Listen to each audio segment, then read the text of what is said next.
Well, Dirty Harry is actually possibly more contentious than ever. How are younger generations going to respond to such a brutal, ruthless police officer? I mean, no one will or ought to take away from the film's cinematographic achievements, Siegel and Surtees plus Lalo's score, utterly magnificent employment of the medium, and some of the most exciting, influential use of non-diegetic music in motion picture history. But Dirty Harry may have unknowingly or slyly intended to infer a sympathetic portrayal of cops acting as judge, jury, and executioner, almost as vigilante Brahmins. This was so prominent a charge against the film upon its release in 1971 that the 1973 sequel, Magnum Force, made a point of distinguishing Dirty Harry Callahan from the rogue biker cops whom claim inspiration from Harry's own callous enforcement. Dirty Harry is a film which hardly condemns, even vaguely condones, police brutality and a bypassing of due process for the pursuit of a more urgent, less civil justice, if it can be even named that. Now, let's be clear here. The people that Harry is shooting, killing, or torturing are typically very, very bad people in these presented cases, whilst the do you feel lucky scene may make one feel a bit uncomfortable or possibly shocked at viewing a scowling white cop gunning down several black men and toying with another he has shot in the leg, it is also ultimately a scene of a police officer killing some bank robbers, and who black men were cast as, which is also a contention audiences would or could possibly ought to consider have or having. Dirty Harry is a spit in the face of political correctness, a film whose storyline has apparently been cited as having more influence, be it tonally in particular, from one John Let's Make Red Dawn Milius than anyone else, despite him not even being credited in the finished film, or to my knowledge. Dirty Harry is representative of the post-Christian right wing, but possibly also a post-fascist right wing, authoritarianism. Whilst Dirty Harry might not depict something which is explicitly, perhaps subtly, one may fervently argue, white supremacist, it is a film which is possibly in favour of Richard Nixon as America's great saviour, an American authoritarian machine which doesn't overtly seek to eliminate minorities, or even to imprison any or all of them, but does seek to establish a form of food chain, so to speak. Now, despite John Milius, or Clint Eastwood's, potentially alleged soft similarities to D.W. Griffith or Leni Riefenstahl, a distinctly right-wing ideology running through a film's function and frameworks, as with those two examples of cinematic bigotry, it is intuitive to, and wholly of importance, to distinguish presented philosophical political perspectives with the work's artistic contributions to human history. If one is interested in this medium, or in any artistic medium, they are not letting these obvious political or ethical archaic attitudes prevent them from admiring a passion for the medium they claim to love. If you truly believe in any social, political, or ethical ideal you may claim, condemning an obviously admirable film artistically is not required to superficially bolster your public standing on an issue which everyone probably just already agrees with anyway, everywhere.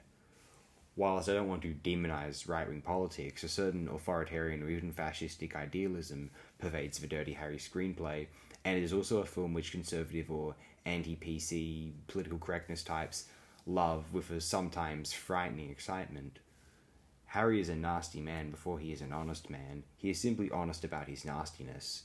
Any professed virtues of telling it how it is or being plain and truthful, no emperor's new clothes nonsense one could make about Harry Callahan are, well, just worthless.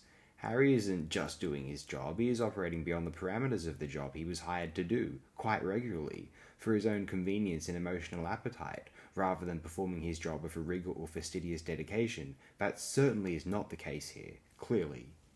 Harry's defense of his behaviour is, frankly, a little bit, or just completely, disingenuous. There's an infamous anecdote early in the film which is shared about Harry having gunned down an attempted rapist, one which is meant to inform us of his character and, to a certain highly enthused portion of the audience, make them like him. Harry assumed that this attempted rapist, correctly, was not out collecting for the Red Cross, and then, rather than running toward the subject to apprehend them as per due process, Harry chose to take advantage of his power as a police officer to lazily shoot them dead. Bang. Woohoo, tell it like it is, Harry. So tell it like it is, Harry. I don't think criminals deserve due process. That's what you think. That's a slippery slope. that particular belief, and it is a very common belief, even to this day. And films such as Dirty Harry are, I assume, probably a bit responsible for this, or similar beliefs spreading across the cinema going public. I am not at all fond of this really vulgar mentality of, yeah, Harry, he tells it like it is, he's the man. Although I still find a hell of a lot to admire about the film. If I observe the picture as an act of filmmaking, Dirty Harry is a spectacular piece of work. I think a more nuanced position is required to most honestly appreciate or assess a film like Dirty Harry, really. And look, even if you want to see Harry just kill criminals or whatever the heck, he also willfully spies into some ladies' rooms, spying on them undressing. Hardly noble behaviour. I'm not here to virtue signal. I'm not here to celebrate a vulgar lizard brain masturbatory closed thinking or edgy what are you going to do about it pseudo subversion of some politically correct ethereal entity, some parasitic invader or biblical leviathan. Although I'm not here to impress people by pretending to be so morally outraged by this film either. Fascistic? Yeah, perhaps a little bit. Whilst these components of the film ought not to be celebrated all too much, in my opinion, to deny everything else about the film, cinematographically let's say, for reasons related to Dirty Harry not meeting a social criteria, is hollow posturing, undeniably at that. Some would have personal reasons to withhold themselves from Dirty Harry's mild or imitation brand fascism. These are always very understandable, obviously, although to try and dismiss the film's, or Siegel and Surtees' artistry is a fool's errand, pure and simple. The fact is, I don't really care about the film's fascism in regards to assessing its quality as a piece of filmmaking, or not to the point where I do when and if I am viewing the works of Leni Riefenstahl, although even with films composed by and for the original indisputable Nazis, if they were quality films, so be it. I hope this video isn't too contentious. I think any video on Dirty Harry may well be now, although I think those who both praise the film and revere it as a great demonstration of its professed political attitudes, or those who would condemn it as a film which might harm their reputation in the contemporary social media marketplace where individuals signal their own simulation of an ethical pathos, are actually really both quite vile people, actually.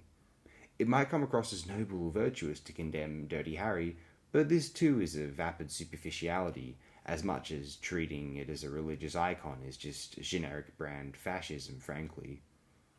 All I know, Siegel, Surtees, and Schifrin made this light fascist exercise seem so sleekly sexy that it sneaks up on one and makes one wonder if they themselves are a fascist for liking it too much or not condemning it enough. Just sit back, relax, and try not to bash, belittle, or berate others for your own psychological amusement. That's a start. If you can get that down pat, you don't have to worry about becoming a fascist too much, I would assume anyway. Have the best day, night you could ever possibly imagine.